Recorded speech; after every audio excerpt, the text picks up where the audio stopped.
Et salut à tous, c'est Maxima de Espace Computer et aujourd'hui on va s'intéresser au flashage d'un terminal que vous voyez actuellement à l'écran.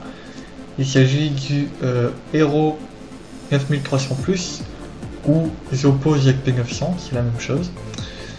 Donc pour commencer nous allons utiliser le programme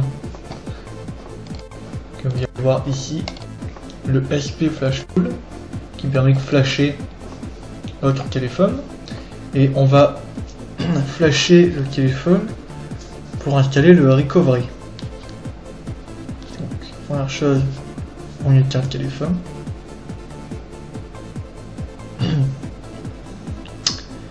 Voilà. Ensuite, on clique sur option batterie with battery, donc avec la batterie. On sélectionne le skater. On va chercher le skater qui correspond au recovery, qui est présent ici même. On le sélectionne et on décoche tout sauf le recovery. Voilà. Donc une fois ceci fait, on clique sur download ou F9. Ensuite un message va vous alerter, va vous dire que toutes les images ne sont pas sélectionnées, donc ça peut causer un problème de boot, mais c'est pas très grave puisque votre téléphone a juste besoin du recovery. Donc vous faites oui. Ensuite vous enlevez la batterie, hop, vous remettez votre batterie, hop, et on connecte la prise USB. Voilà. Ensuite, sur l'écran, vous allez voir le flashage va s'effectuer.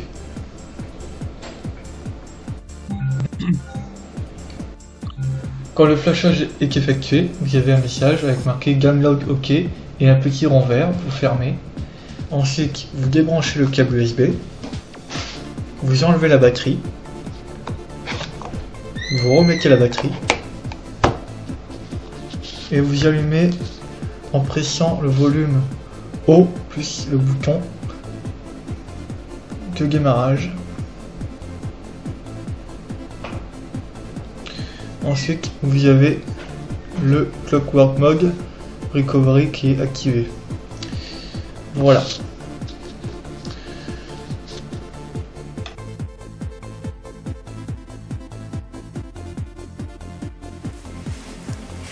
Donc, nous allons procéder au démarrage de l'appareil.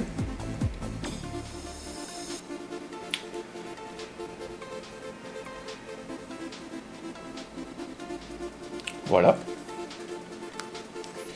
Donc il s'agit ici d'un firmware officiel de Zopo. Donc le but maintenant, ça va être de copier la ROM sur le téléphone. Donc pour ceci, nous allons brancher le câble USB.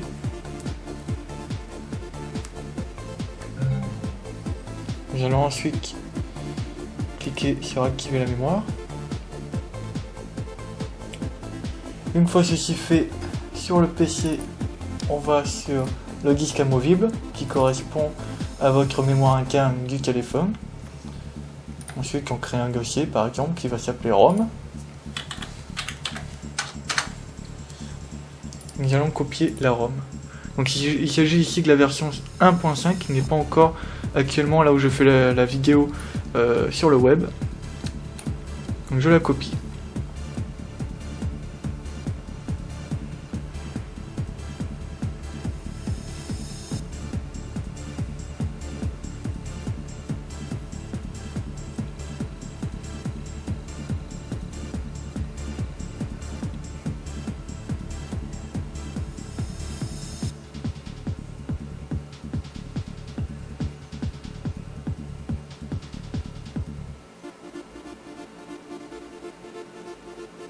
Ok.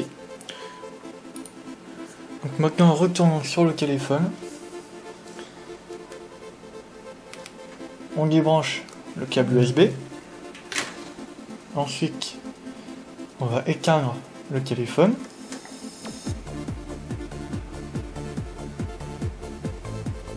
On va enlever la batterie. On la remet. on démarre avec le bouton O plus volume, plus démarrage, pardon. Donc là, ça a planté. On recommence.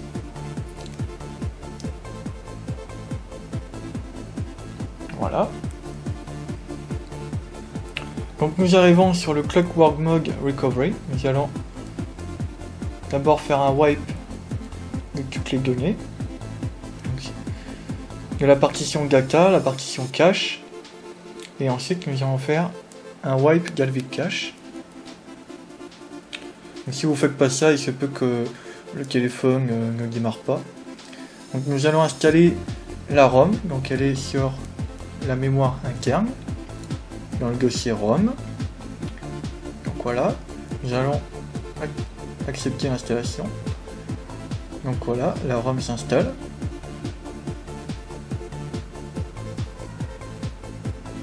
Ne prêtez pas attention à la date de création de la ROM puisque je ne l'ai pas mise à jour. Il faudra que je modifie le script.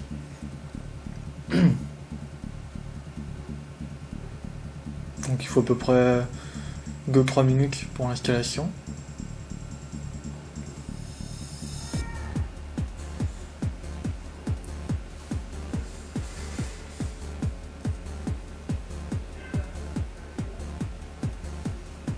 Donc là ça va installer le kernel. Voilà maintenant.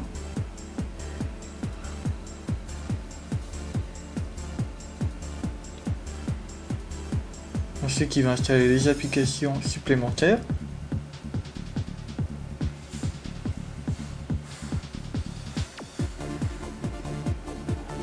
Maintenant. Et voilà, le flashage est terminé. Nous allons donc redémarrer avec la nouvelle ROM.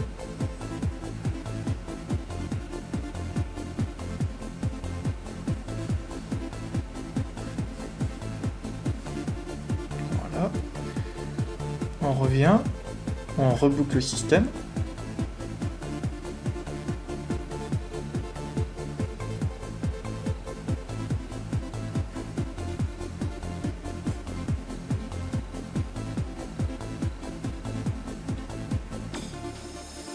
Donc le premier démarrage est toujours un petit peu lent puisqu'on a nettoyé toutes les partitions.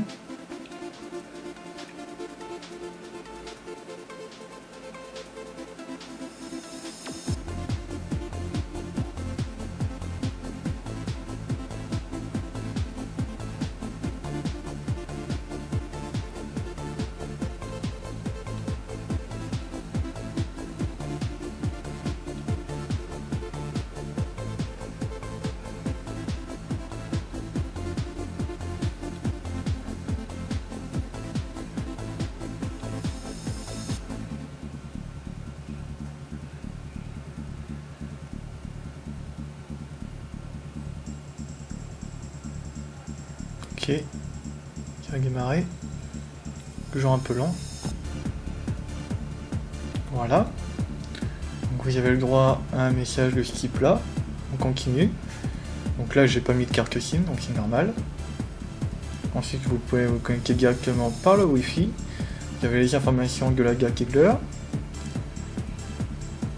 Hop, on continue. Vous pouvez mettre votre nom et votre prénom. Hop, et voilà, terminé. Donc toutes les informations sont en français. Ensuite, il n'y a plus d'application en chinois. Et on a le droit à des applications comme par exemple le Task Killer, l'Antutu Benchmark et d'autres applications comme ES Explorer intégrées dans la ROM.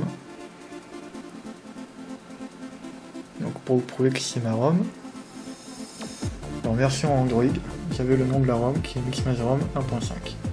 Donc voilà. Donc j'espère que cette vidéo vous aura bien appris à flasher votre téléphone. Pour l'instant, il n'y a pas de problème au niveau de cette ROM, en tout cas pas encore détecté. La caméra fonctionne, chose qui était assez problématique dans les ROM Oppo. Il n'y avait que la caméra frontale qui marchait, donc là maintenant il y a la caméra dorsale fonctionne également. Ensuite, les IMEI n'ont pas de problème. On peut le vérifier. Donc les IMEI en 35, donc ça c'est bon. Je ne vois rien d'autre à rajouter, tout fonctionne impeccable. Donc voilà, si vous avez aimé cette vidéo, vous pouvez mettre des commentaires. Et voilà, et à la prochaine.